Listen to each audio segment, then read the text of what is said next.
D.C. city-state, the obelisk, known as the Washington Monument, was dedicated to Freemason George Washington by the Freemason Grand Lodge of the District of Columbia. The Secretive Brotherhood of Freemasons laid the Washington obelisk's cornerstone in 1848 and contributed 22 Masonic memorial stones. 250 Masonic lodges financed the Washington Monument obelisk, including the Knights Templar Masonic Order. At the heart of London city-state is a 187-ton, 69-foot-tall Egyptian obelisk called Cleopatra's Needle. It was transported from Egypt and erected on the banks of the River Thames. In Vatican City, another Egyptian obelisk towers high above St. Peter's Square.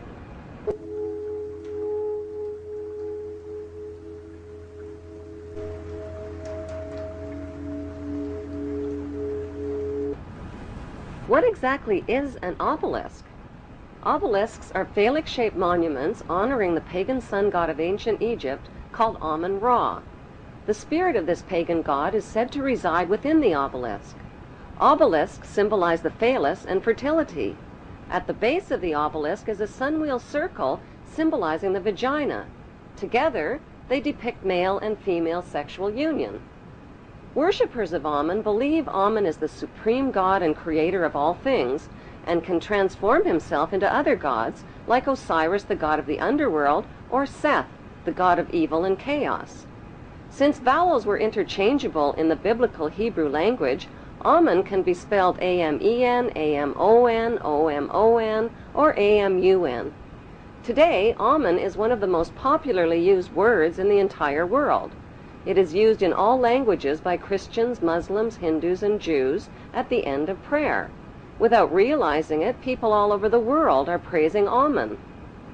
The Old Testament of the Bible is the holy book of both Christians and Jews. Amun is repeated over and over again throughout the Bible and is hidden within the word testament.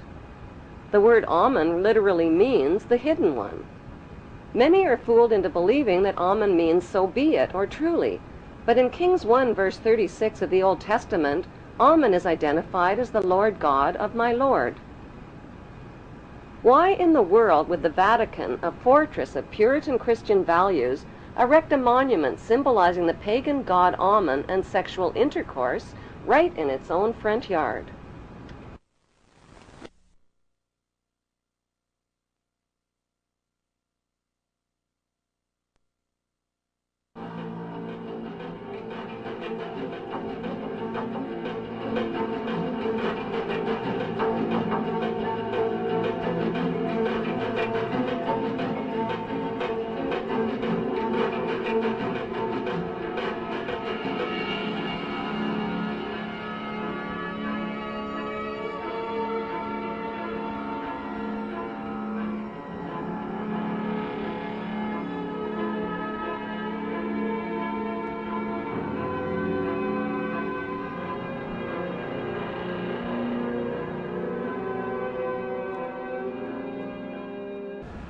Bloodshed between the Israeli Jews and the Palestinian Muslims is routinely reported by the Western news media.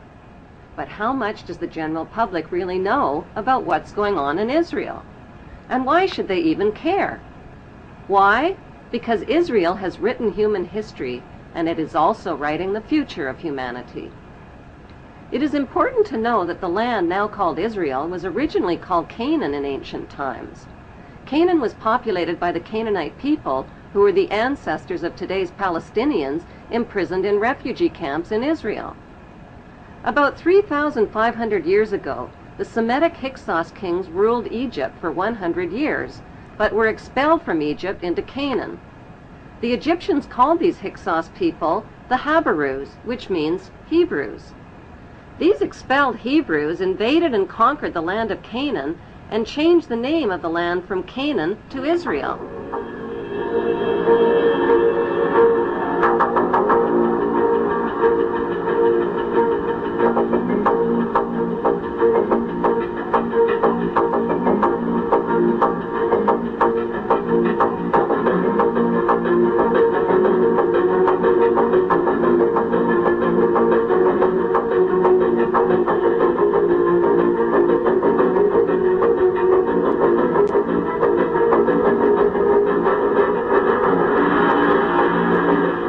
135 AD, the name was once again changed to Palestine after the Romans conquered the land.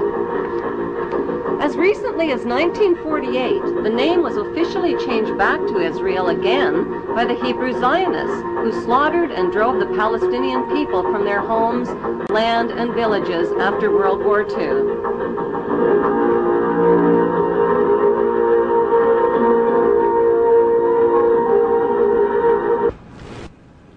The best way to understand what's really going on in the world today is to journey back in time and dig up the ancient secrets of the past. Those ancient secrets have been hidden by the ruling class beneath the shifting sands of Egypt for more than 4,000 years.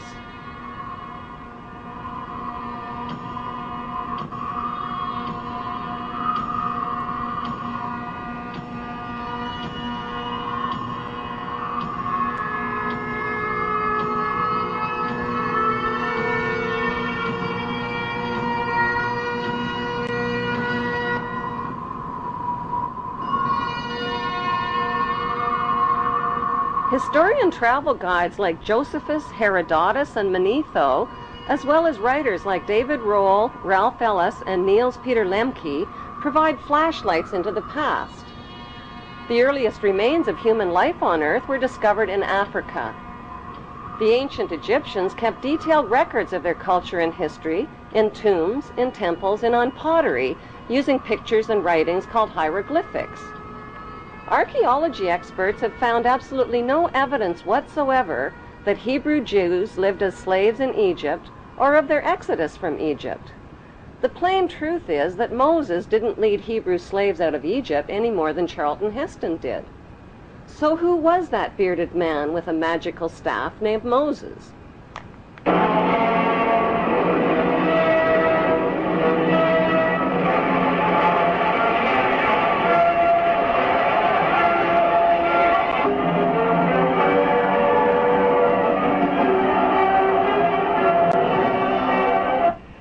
There is not one shred of archaeological evidence for the existence of Moses or of any of the Bible's main cast of Hebrew characters, from Abraham to Jacob to Joseph to King David to King Solomon. There is, however, plenty of evidence for the existence of Egyptian pharaohs who these biblical characters are based on. The Bible's Old Testament has carefully covered up the connection between the Egyptian pharaohs and the Hebrew patriarchs by mixing up historical facts with myths and legends. The job of archaeology experts and historians is to separate fact from fiction. Modern archaeologists have confirmed that the Hebrews were not a race of people as once thought. They were a Semitic and Asiatic class of foreign workers who migrated into Egypt from neighboring lands in search of work as craftsmen and builders. As their population multiplied over hundreds of years, they contributed to Egyptian technology, worshipped Egyptian gods, intermarried with Egyptian nobility, and gradually rose to positions of power and wealth in Egypt. The Bible story of the Hebrew Jews begins with Abram, who was born north of Canaan in the town of Ur around 2055 BC. Abram married his beautiful sister Sarai. At God's command, the incestuous couple changed their names to the Egyptian names of Abraham and Sarah and migrated to Egypt. Once in Egypt, Abraham turned his sister wife Sarah over to the Pharaoh as his harem sex slave and was rewarded with gold and silver. Abraham received covenants or promises from God. God promised to make his name great and to make a great nation for him. God also made a circumcision covenant with Abraham, commanding him to mark the flesh of his people and slaves by cutting off the protective foreskin of their penises. Circumcision was a painful barbaric custom that was introduced into Egypt near this same time and has survived to this day. It is the unnecessary mutilation of the genitals of little boys and implies that God made a mistake in design. This mutilation custom has more to do with a mark of Hebrew ownership than with hygiene. In the continuing Bible story, Abraham married an Egyptian woman named Hagar because his sister wife Sarah couldn't conceive. But at age 90, Sarah finally gave birth to a son named Isaac. Following God's order to sacrifice his son, Abraham hog-tied Isaac and picked up a knife to kill him. Just as Abraham was about to plunge the knife into Isaac, he learned God was only kidding.